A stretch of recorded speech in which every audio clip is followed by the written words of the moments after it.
আমাদের এক ভাই জানতে চেয়েছেন কাফফারা কখন ওয়াজিব হয় এবং কিভাবে আদায় করতে হয়। খুবই চমৎকার প্রশ্ন করেছেন প্রিয় ভাই।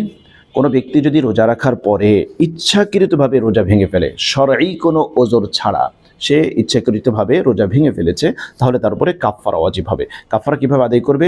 কাফফারা আদায় করার প্রক্রিয়া হচ্ছে একটা গোলাম আজাদ করা। যেহেতু এখন গোলামের কোনো প্রচলন নেই, তাহলে এই ব্যক্তিকে লাগাতার 2 মাস রোজা রাখতে হবে, একেবারে লাগাতার। এর মাঝখান থেকে একদিনও বাদ দিলে চলবে না।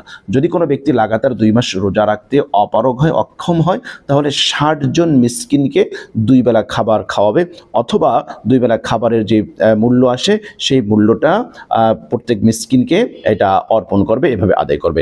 এজন্য আমাদের খেয়াল রাখা উচিত, আমরা আল্লাহর গোলাম, আল্লাহর বান্দা, আমরা যেন রোজা রেখে ভেঙে ফেলে আল্লাহর এই বিধান নিয়ে আমরা ঠাট্টা মশকরা না করি। এজন্য আল্লাহ রাব্বুল আলামিন এটার একটা কঠিন বিধান দিয়েছে। আল্লাহ রাব্বুল আলামিন আমাদের প্রত্যেককে রোজা সঠিকভাবে আদায় করার তৌফিক দান করেন। আমিন।